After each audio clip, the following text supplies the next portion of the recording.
প্রত্যেকটা মানুষ যারা আজকে আমরা এখানে বসে আছি তারা এই প্রেক্ষাপট তৈরিতে জীবন বাজি রেখে ধারাবাহিকভাবে লড়াই সংগ্রাম করেছে। এমনকি এই ডিবি হারুনের ভাতের হোটেলে গিয়ে যখন অনেকে কম্প্রোমাইজ করেছে, বাধ্য হয়ে কিংবা কম্প্রোমাইজ করে যখন আন্দোলন প্রত্যাহার করেছে, তখন আমরা 2 দফায় রিমান্ডের মধ্যে থেকে আমরা বজ্র আপনার বজ্র ধ্বনি তুলে আমরা কিন্তু পরিষ্কারভাবে বলেছিলাম যে 90% পতন হয়ে গেছে, আর 10% বাকি আছে, সেটার জন্য ধাক্কা দিতে হবে। আজকে অনেকে হিরো হয়ে গেছেন, 10-15 দিনের আন্দোলনে হিরো হয়ে গেছেন, অন্যদের সমস্ত অবদানকে ম্লান করে আজকে সরকারের ক্ষমতাকে ব্যবহার করে, সরকারকে ব্যবহার করে, উপদেষ্টা পরিষদকে ব্যবহার করে আজকে কিংস পার্টি গঠন করা হয়েছে।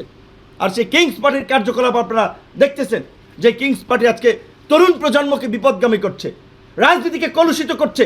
যেই তরুণদেরকে নিয়ে মানুষ পরিচ্ছন্ন রাজনীতির স্বপ্ন দেখেছিল, নতুন বাংলাদেশ বিনির্মাণের স্বপ্ন দেখেছিল, আছে সেই তরুণরা চাঁদাবাজি, ধান্দাবাজি, তদবির, লুটপাটে ব্যস্ত। এই ইতিহাস কারা রচনা করেছে, এগুলো কারা তৈরি করেছে, তাদের বিচারও এই দেশে আগামীতে হবে। যারা এই দেশের মানুষের যে তরুণদেরকে নিয়ে স্বপ্ন ছিল, তরুণদেরকে নিয়ে আশা ছিল, সেই আশা আকাঙ্ক্ষায় যারা গুড়ে বালি দিয়েছে, সেই আশা আকাঙ্ক্ষাকে যারা ধ্বংস করেছে, তাদের বিচারও হবে। আজকে তরুণ হিসেবে আমরা নিজেরা প্রশ্নের সম্মুখীন হই, তোমাদের ভাই বন্ধু সহকর্মীরা এগুলো কী করছে। তাই সরকারকে বলতে চাই, আপনারা আশকারা দিয়ে এগুলো করেছেন, আপনাদের দায় রয়েছে।